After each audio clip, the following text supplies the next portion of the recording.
Episode 10. For 9 episodes, memory has been an asset to be built and protected. This episode treats it as an attack surface, and I want to be clear about the shape of what follows before we start. This is a threat model episode. It names the attack classes that the public literature has already described, and it does not demonstrate any of them. There are no payloads here, no trigger words, and no runnable attack code, and the lab at the end runs enumeration and detection only. That is a constraint the series plan set, and I think it makes for a better episode, because the useful part for a defender is the structure rather than the instance. Here is the shape of the problem.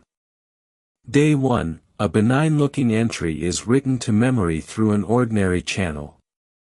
Every check that exists passes, nothing misbehaves, and there is nothing to investigate. Day 40, a routine query retrieves it, in a session nobody is watching, and the behavior changes. The write was 39 days ago and is no longer in anybody's mind. The gap between those two panels is the entire subject of this episode, and it is why a defense that operates within a single turn cannot help you. There is no single turn in which both halves of this are visible. Nothing in that gap is a malfunction, which is exactly what makes it hard to staff against. 3 objectives.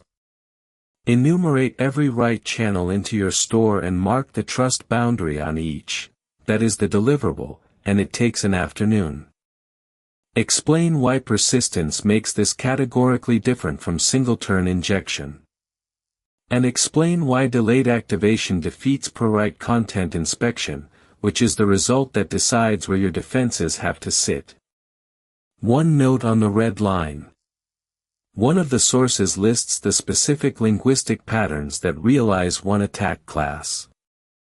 I am not putting those on screen. The omission is a choice, not an oversight, and I would rather say so than have you wonder. I would rather hold back than publish a recipe. Start with what is actually being defended, because getting this wrong makes everything downstream the wrong shape. The asset is not the store. A store is only valuable because something reads it and acts differently as a result, and that is also the only reason it is worth attacking. So the asset is the behavior, and the behavior is reachable by anyone who can write, and the set of people who can write to your memory is almost always larger than the set authorized to change how your agent behaves. The threat model in the source is black box, an external adversary with no privileged access and no knowledge of the model. Get the asset wrong and every defense you build afterwards is protecting the wrong thing. The source identifies 4 write channels, and it distinguishes them by 2 things: the trigger that initiates a write, and the write authority that decides what gets stored.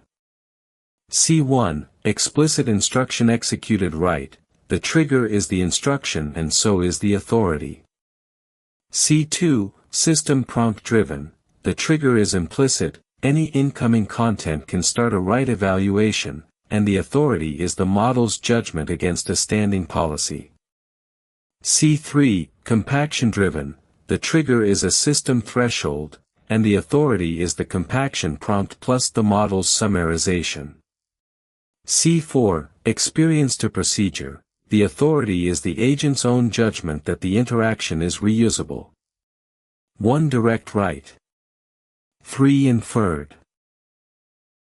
Now a point about taxonomy that matters practically. The source is explicit that its channels are distinguished by trigger and authority, and not by the input. So there is a second axis it deliberately does not use, where the content came from, a user turn, a tool output, a retrieved document, another agent. Those 2 axes are orthogonal, and neither one alone tells you where you are exposed. Watch the grid fill, and watch which cells end up red. The dangerous cell is an untrusted source arriving through a high-authority channel, and that combination exists in every agent architecture we have looked at in this series. Draw that grid for your own agent and the empty defenses become visible immediately.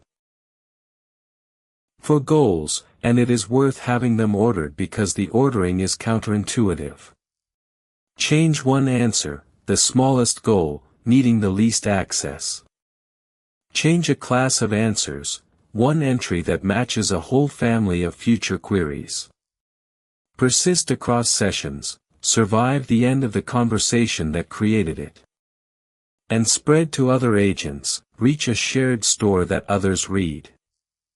I have ordered those by how little access each needs, and notice that this is close to the reverse of how much damage each does. The cheapest goals to reach are near the top of that list, and the worst outcomes are at the bottom. An attacker who only wanted one answer changed would not bother with memory at all. So here is the categorical difference. A single turn injection ends with the turn. A poison memory is retrieved on a schedule you do not control, by sessions you are not watching. One of the sources compares the two directly and reports that they differ in attack signature and in activation, not merely in how long they last. And that is why the other source's headline conclusion follows: existing prompt injection defenses fail to cover memory poisoning. Read that carefully, because it is not a claim that those defenses are bad. It is a claim that they are aimed at a different event, and the event they are aimed at is not this one. A defense aimed at the wrong event is an absent one, not a weak one. The source groups 9 structural vulnerabilities into 3 layers. At the model capability layer, instruction data boundary blindness, because inputs arrive as one flattened token sequence with no structural distinction between an instruction and a piece of data. Also source attribution failure, because with several sources in one context window the origin cannot be reliably determined. At the prompt design layer, write policy under specification, where a standing instruction to save relevant or important information gives the model no enforceable boundary at all. And at the system architecture layer, which is the one you own, and the only one of the 3 you can change this quarter. The source characterizes 6 classes of attack and maps each to a write channel and to a signal strength. That second axis is the part a defender needs. Strong signal attacks carry detectable patterns in the raw context, explicit linguistic markers recoverable at the input level, which an input-level filter can in principle see. Weak signal attacks carry no detectable pattern and are semantically indistinguishable from legitimate content, so there is nothing at the input level for a filter to key on. I am naming the axis and not the instances. The paper gives worked examples, reproducing them here would hand over the reusable part. Naming a class lets you audit coverage, naming an instance lets somebody reuse it. The source states its own structure in one sentence, and it is a good template for reading any threat model. Write channels define where writes occur, vulnerabilities define why they are exploitable, and attack classes define how adversaries exploit them. Where, why, how. To that I would add a 5th thing, which is when, the life cycle. Write, persist, retrieve, act, redistill. 5 stages, and the practical value of naming them is this: any defense you are offered has to say which stage it addresses. Most of them do not say, and a surprising number address none of the 5. Where, why, how, and when. For questions, and most threat models answer 2. Spread happens on 2 axes. First, one entry, many sessions, it is retrieved again on a schedule set by incoming queries rather than by whoever wrote it, which means the attacker does not need to do anything after the write. Second, one store, many agents. Episode 8 showed exactly this picture and deliberately left the injection question to this episode. Now watch the redistill arrow at the end. A poisoned entry that gets summarized becomes a second entry that no longer resembles the first one. That is how provenance is lost without anybody deleting anything, and it is why episode 5 asked you to record derivation. And the attacker does nothing after the write. 2 sources, 2 measurements, and they measure different things. One builds a benchmark and reports average attack success of 50.46% and retrieval success of 41 across 2 agents. The other introduces a 2-phase vector, injection, then activation when the poison memory is retrieved, and reports injection near 98% with activation around 60, against 5 agents. Do not average those. Read the 2-phase split instead, because it localizes the problem. Injection near universal and activation around 60 tells you the right path is essentially undefended and the retrieval path is where what little friction exists lives. Averaging the 2 would destroy the only useful thing about the pair. Now the part of this episode that is ours. Episode 3 read 4 architectures by asking what each writes, how it addresses what it wrote, and when it revises. Those were questions about learning. Ask a different question of exactly the same facts, who can write, and what happens after they do, and a completely different ranking falls out. This is a rereading rather than a new result, and I want to be precise about that. And the sentence it produces is the one I would keep. The property that made a design good at accumulating experience is the property that makes it exposed. Reading your own earlier work against the grain is cheaper than new research and often more informative. So here is the ordering, and the attribution strip on this slide matters more than usual. AMEM writes a structured note on every interaction and rewires its neighbors on insertion, which was the most aggressive write path in episode 3, so it has the largest surface.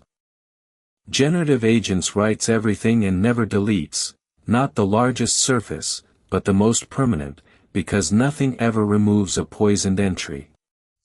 MEMGPT writes only when the agent calls the function. Episode 3 called that silent omission, and here it is the smallest write surface of the 3.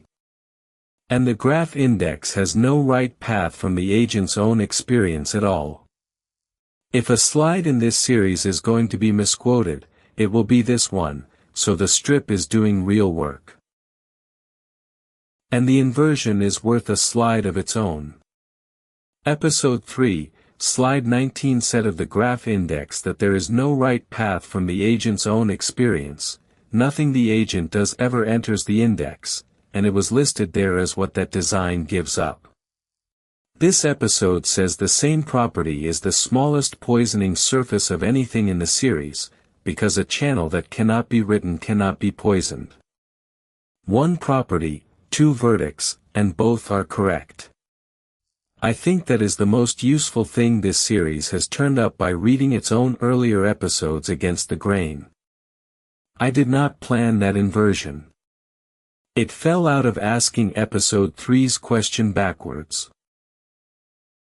Which generalizes, and this is the slide I would put at the end of the first half of the series if I were reordering it. Every capability in the first half is a channel in the second half. Autonomous link generation was episode 3's most complete memory design. It is also a write that touches neighbors the attacker never had to reach. Self-distilled experience was the whole point of episodes 6 through 9, it is channel C4, and its write authority is the agent's own judgment. Shared experience across a population was episode 8 speedup, it is also the spread axis from slide 12. 3 capabilities, 3 channels. There is no version of this where the first half is safe and the second is not. The last mechanism is the one that decides where defenses have to sit. An entry that is inert when written and consequential when retrieved under some later condition. One source describes exactly this as two phases, injection, and then activation when the poison memory is retrieved.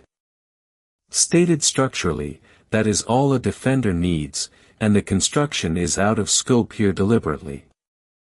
Now connected to the signal strength axis. A weak signal entry carries no detectable pattern at the input level. Combine weak signal with delayed activation and there is nothing to see at write time, and nobody looking at retrieval time. Two documented properties combining into a case neither paper had to construct. Here is that timeline. Session 1, the entry is written, the inspector runs, and it passes, correctly, because there is nothing there to fail. Sessions 2 through 39, it gets retrieved and nothing remarkable happens. Session 40, the retrieval context satisfies the condition and the behavior changes. Watch the write time gate at the far left in that final frame, because it is still green, and it is still correct. The inspector was not wrong. It was in the wrong place. And no amount of making it better moves it, which is why this is a placement problem rather than an accuracy problem. Improving a detector in the wrong place is an expensive way to make no progress. Which gives the conclusion. If there is nothing to detect at write time, then no write time inspector can have high recall. That is a statement about detection rather than about any particular inspector, and it holds however good the inspector is, which is what makes it useful. So the check has to sit where the consequence appears, at retrieval, or at the point of action. One of the sources proposes exactly that, a retrieval side screen alongside a write side policy. The mechanism belongs to episode 11. The placement argument belongs here, and it is the reason episode 11 is shaped the way it is. Placement arguments are unglamorous and they decide more than accuracy arguments do. And it costs three things. It runs on reads rather than writes, so its cost scales with retrieval volume, which in most agents is larger than write volume. It needs provenance, source, the 4 clocks, derivation, and the identity of whatever wrote it, which is exactly the record episode 5 asked you to store. And it cannot be a single gate, because a poisoned entry that has been redistilled no longer matches the original, so the check has to look at derivation and not only at content. Which means episode 5's provenance record was never bookkeeping. It is the precondition for the only detection point that can work at all. The second time that record has turned out to be load-bearing. So here is the map. At write, cheap, and blind to weak signal entries by construction. At persist, you can enforce schema and provenance completeness, not content inspection, but it does catch entries with no accountable source. At retrieve, you see the entry in the context that will consume it, which is the earliest point where a conditional entry is observable at all. At act, you see the consequence, so it is the last place to catch anything and the only place that catches everything. And at redistill, the stage nobody inspects, and the one that launders provenance. 4 of 5 can hold an inspector.